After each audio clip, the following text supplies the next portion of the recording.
right action is to reduce and eliminate suffering in our lives. All eight for the path are interconnected. Our right view and right thought is expressed into our right action.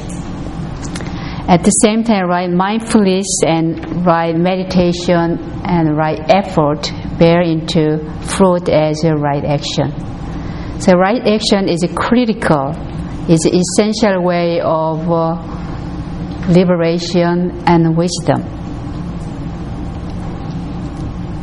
As we experience everything, especially every action we take, has its consequences. So if you are mindful of choosing right action and be responsible for any action you take, you are cultivating happiness and joy in your life. If you are not mindful of or careless of taking of this wholesome and responsible action and indulge yourself, then you create suffering in your life. So therefore, your happiness and your suffering depend on how you choose your action. Every day, we have many different choices, and how you choose your action is critical. Like this morning, you choose to get up early enough on Sunday morning and come to temple. It's a part of our right action. In a sense, you're cultivating that kind of meditation and the good quality in your life by learning Buddhist teachings and Buddhist practice. So right action is to cultivate compassion, love and respect for yourself and others. So if you want to respect yourself, then you have to choose the right action. If you want compassion in your life and then love from others, also your choosing of a right action is critical. So we have to be mindful of choosing wholesome action and responsible behavior and skillful conduct is very, very important in our everyday life and in this modern time. Right action is to do what is honorable and what is responsible behavior and avoid what is not skillful. So do what is good and skillful is a way to practice right action. But many people, if you look at it, sometimes including ourselves, seeking happiness by doing things that cause suffering. In Buddhist teaching, what is the right action? And Gautama Buddha defined the three as a right action. Three kinds. The first one is coming from the first precept, not killing or not harming is right action. So not killing or not harming, in today's context, we can call it practice of nonviolence. Meeting challenges, difficulties, sometimes experiencing injustice, Buddhist teaching always practice nonviolence, even to express your feelings and your justice. So violent action is a kind of a destructive activity we can see all the time around us, performed by one or more human beings. So violent action creates suffering to everybody, including a person who are doing violent act itself. So right action in this context, that nurturing life or respecting all forms of life. The environmental movement came to this respecting all forms of life. So we carefully practice compassion with a sincere concern for all other human beings as well as all forms of life. It's a non-human beings too. So right action in Buddhist time is abstaining from taking life or physically harming others or not killing others. But why do we kill or harm others? What is the root cause of this harming and hurting others? It is coming from, if you look at carefully, from division or separation based on dualism. When you see something you don't like, people tend to destroy them or kill them. We have to learn, especially in this modern time, since we are engaging and experience all different diversity at the same place at the same time, and we need to learn to be coexist and peacefully sharing same space and same time, same place, even though you don't like them, because there is always something you don't like. If we don't learn this simple right action of respecting all forms of life, means respecting all different culture, different race, different religious background, different thinking pattern, all those. So if we learn this way of respecting others as they are, no matter you don't like it or not, this is just something Buddha talked about even 3,000 years ago. It's very relevant today.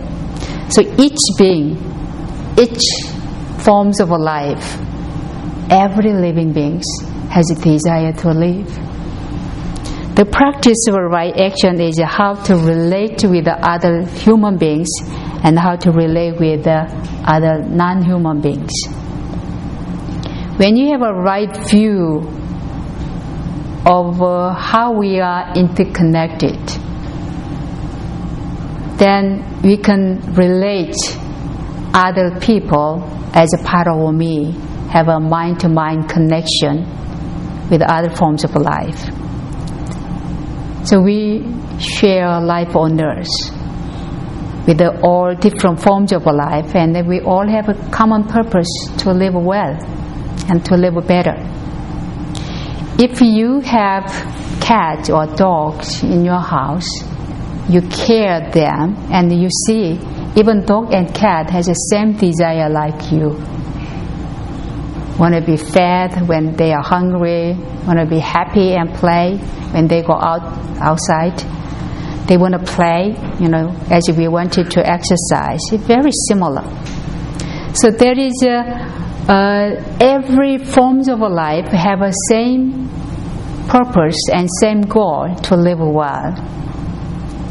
Then if you look at the Buddhist teaching again, everything has cause and conditions to be who they are at that moment. So there is a very important consequence of this each action. When you have a wholesome and skillful action, you will create joy and peace for yourself and others. But if you do unwholesome and unskillful action, then create suffering in you and to others. So intention of your action is very important in Buddhist teaching. Buddha was asked about the blind man who was practicing walking meditation and stepped on the ant and killed the ant. And then asked the Buddha, he violated the first precepts. But Buddha said there is no intention of that blind man to harm or to kill. Therefore, it is not unwholesome act. So intention in Gautama Buddha's understanding is very important. So what is your intention to do things you are doing each day? People are often killing or harming others by hatred, anger or greed or even delusion. So watch out your mind. And intention of a mind is also part of a karma. You didn't actively act on with your body, but if you have that kind of a bad intention, that bad intention can accumulate your bad karma. So always think about your conscious mind and your intention of what you do. Karma in Buddhist understanding is that every act and every intention brings fruit, either wholesome or unwholesome. So when you practice this first right action of respecting all forms of life and practice non-violence, especially by non-harming or non-killing others, is a critical first step to cultivate good karma and the positive karma in the future and as well as today. And second right action is action of generosity and giving. This teaching based on second precept of do not steal. Do not steal or do not take what is not given is the important practice. But if you look at our world, there are still so many people choosing to live in this way by stealing or robbery. So why do they steal? This right action of positively practicing of non-stealing is they are in need of doing or getting something. Then if we practice generosity over giving, then we can find a better way to practice right action. In today's context, this second right action of generosity and giving is we can find that it's not really well practiced, especially financial market. Financial crisis and all banking problem all based on this excessive greed. So when Gautama Buddha talked about this second right action of do not steal, means that do not have a greedy mind. Don't be greedy. Overcoming greed is one of the right action, and because greed can create all kind of unwholesome action, and as we discussed about last week, the Occupy Wall Street movement itself is counteracting 1% of wealthy greed.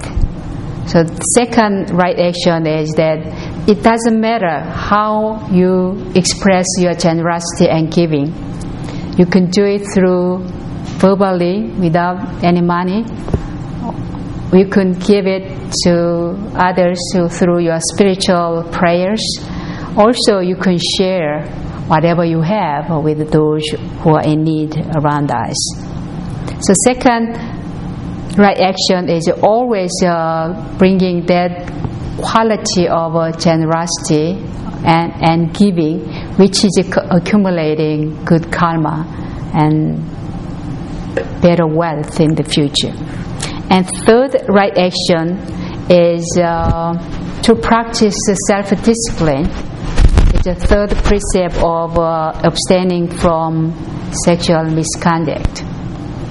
Again, this precept and this third right action is not easy as you see, a lot of violence around this still happening in modern day 21st century. The crimes and violence and rape and all those things, it's really based on this unable to control your desire. So controlling your desire or self-discipline is a third right action. So right action is to cultivate your responsible behavior, earn and cultivate happiness of yourself and others. If you look at anything, any desires, including this sexual energy too, it comes, stays and goes away. You don't have to do anything. If we see everything as impermanence like this, any unwholesome desire arise, you just simply mindful and watch and let them go. If you look at the nature of this, you realize that you don't have to act upon anything like that. Sotaesan called the right action as a choice in action. So action, according to Sotaesan's definition, action means a functioning of 6 senses organs of eye, ear, nose, tongue, body and mind in whatever you do. So when you hear, when you talk, when you taste, so all 6 organs, when you use your body, so whatever you do, this is action. So not only just 3 right action, but in one Buddhism, right action means everything you take, everything you do, every action you take. And choice means choosing what is right and forsake what is wrong. So choosing action is in one Buddhist teaching practice of a right action. So why is it that human beings do not practice good or wholesome even while knowing the good, and do not put into end of evil even while knowing the evil is bad? So why Sotaesan asked the question about why you don't practice this wholesome action and why you don't forsake unwholesome act, even though it creates a lot of suffering and pain in you and others. First reason said, he said, this is because we either are deficient in our practice because of ignorance of right or wrong in actual situation. So because of not knowing what is right in terms of the long-term perspective of karma and law of causality, sometimes even you do not know what is right and what is not right. And second, even though we know what is right or wrong, we cannot control our desire, which flare up like a fire. So controlling your desire is difficult, because even though you know what is not right, because of your excessive desire, you don't practice wholesome action, right action. So the best way to bring happiness is controlling your desire.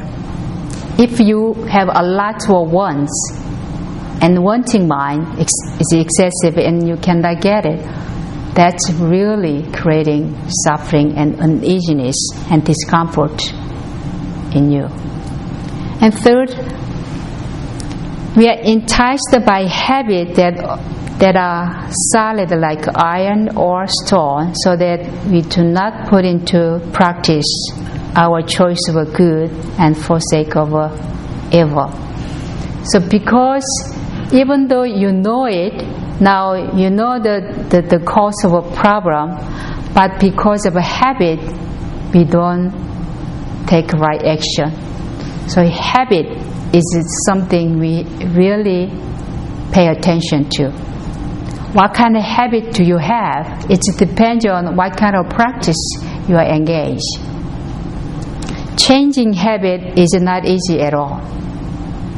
So therefore, our aim is to work at putting into practice the choice of a right action at all times and at all costs, and forsake of what is wrong at all costs, so that we may avoid suffering and receive happiness. So this simple sentence here, also Sotaesan put it in different texts using how to use your Buddha nature. He said in 13 of this item, even at the risk of your life, do what is right, no matter how much you may dislike doing it. So what is right? And practice it, even though you do not like to practice, you like right actions. And even at the risk of your life. What does that mean? If you want to focus on regular meditation in your life, if you have a commitment to meditate every morning, today, at least if you don't do it, you can begin a day again today. You begin to meditate, and tomorrow morning comes, you have a commitment to get up early enough to sit at least 30 minutes in silent meditation before you get into your routine. So if you have to go to work, and this is a real challenge. So if you have that commitment, when time comes, you really get up in the morning, no matter how much you don't want to get up. You may resist, maybe 10 more minutes or 5 more minutes or even 1 more minute, I want to rest. So that is the moment you use this teaching at the risk of your life. How can you stay lazy if you are at risk of your life? If there is a fire or something in danger, you will get up and run. So even practicing meditation, apply this teaching as if you are at risk of your life, as if you are dying without practicing this meditation. So that kind of commitment he's talking about here. So right action, or what is the right, maybe mean to different people. If you really focus on building your spiritual strength, meditation is one thing you want to incorporate in daily life. Sometimes, some people exercise, maybe something they want to incorporate in their life, or losing weight. I don't see anybody here is overweighted, but losing weight, I can tell how difficult it is. So regardless of what is it, if you want to build on in your life, especially spiritual, positive, healthy quality like a meditation, constant meditation really can bring this positive quality of loving kindness, awareness, mindfulness, and inner joy and inner peace all the time. So when Sotaesan talked about this teaching, even at risk of your life, do what is right, no matter how much you may dislike doing it. This is something you can remember and apply it. When I was really ill and very difficult, how to recover it. And when I read this passage, I decide that one day I'm going to begin again. Maybe I didn't practice meditation enough, so I want to practice a little longer, a little more, and more often and daily. So that was the day really hit me, this teaching. at risk of my life, I'm going to practice meditation every day. There was the courage and braveness and commitment. You can begin again and continue it. Always focus on what you have. Always focus on what you can do, and always focus on positive quality in your life. When you look at the teaching as don't kill, don't harm, you may think I don't do it. But if you turn it different way, to practice non-violence, or respect all forms of life, or practice with generosity and giving and self-discipline, spiritually, physically, and materially, all got involved here, then it is possible to create our life with joy, with creativity, and with compassion. Then you can begin your life very positive way, accepting as you are, and focusing on what you have, and appreciate and have a deep gratitude of what you have and what you can do. And 14 of using Buddha nature, Sotaesan said that even at the risk of your life, do not do what is wrong, no matter how much you want to do it. So here, don't focus on the problem. Especially in today's world, we are bombarded by problems and negativities and challenges all the time. But if you focus on problems, your life will become very negative. And sometimes it's too much on you. The negativity kills your good energy. So don't focus on problems or negativity, but taking positive aspect and positive quality of your life. Then how to do it? Whatever you decide each day, whatever you decide each month, you must have a priority of what right action you want to take and you want to practice. And how to do it, how to practice the right action. So Sotaesan also gave us a very practical way of checking it, keeping Dharma record. Anyone here practice Dharma record, keeping Dharma record in the evening? Yeah. If you don't have a Dharma record, you can check it in your calendar, or have just a black bin and a white bin in your pocket, in the little pocket. Sotaesan gave us very, very practical instruction that each moment you choose the right action, take a white bin. Each moment you didn't do it, take a black bin. So in your pocket, you can always check with this mindfulness with a white bin and black bin. If you use this one, it's very, very practical.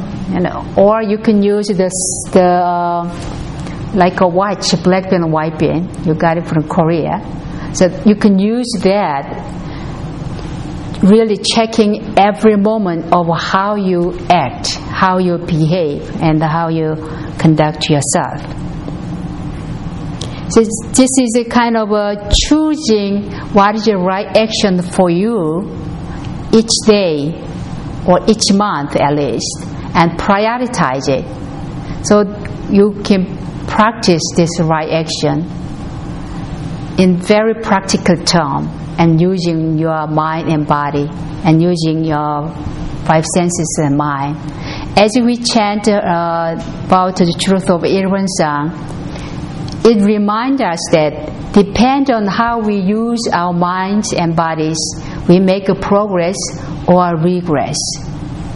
In order to make a progress, live productively and creatively, you have to practice a mindful choice of a right action each day, each moment. Otherwise, it's very easy to go backlash and regress. Once you fall into that realm, it's very difficult to climb up again and get up again and shake your dirt and begin again.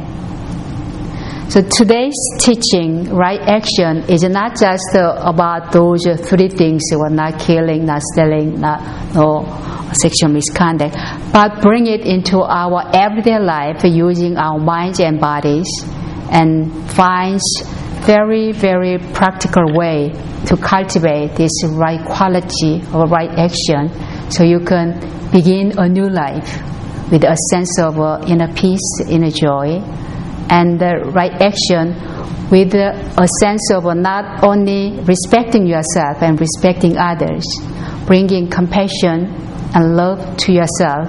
At the same time, through right action, we can bring their love and their compassion to life around us.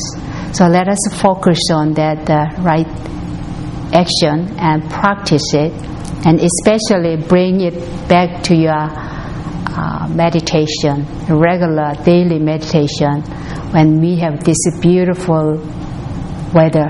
It's not too cold and not too hot, and the autumn is a very, very good season to begin again and incorporate this regular daily meditation in our life.